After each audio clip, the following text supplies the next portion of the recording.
Hello everyone, today I'm going to show you how to connect your Squarespace domain to your Shopify account. Make sure to watch the video until the end, not to miss any important details. Like and subscribe. Step 1, you're going to log into your Squarespace account. Open a new browser tab, log into your Squarespace, click the account dashboard, and then go to domains. And then click the domain that you want to connect to Shopify, and then click on the DNS tab. From here, you're going to click the trash can icon to delete the existing Squarespace DNS records.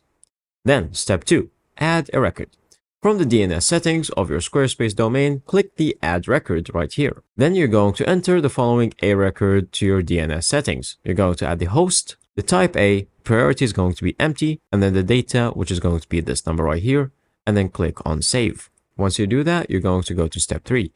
Add the CNAME records. From the DNS settings of your Squarespace domain, click Add Record right here. Then you're going to enter the following CNAME record to your DNS settings, the host, the type, which is CNAME, the priority, which is going to be empty as well, and then the data, which is shop.myshopify.com, and then My Shopify is going to be replaced with your own domain. Then click on Save. Step 4. Connect your domain to Shopify.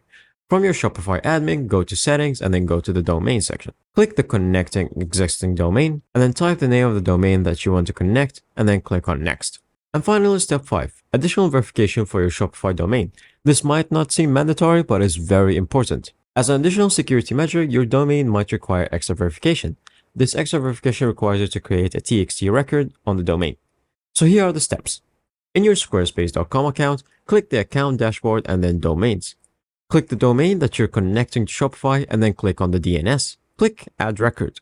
In a new tab, go to your Shopify admin, click Settings and then go to Domains. And then click the domain that you're verifying. Locate the required value and then click Copy. Go back to your Squarespace tab and then enter the following TXT record to your DNS settings. You're going to fill in the host, the type, the priority, and then the data pays for the required value. Click on Save right here, and then go back to your Shopify admin tab, then click Verify Connection. Once you do that, it will all be set and done. And that's pretty much it. We'll leave this page for you in the link in the description so you can go through the steps all over again, and you can contact support if you have any problems. Thank you guys for watching. See you next time. Bye bye.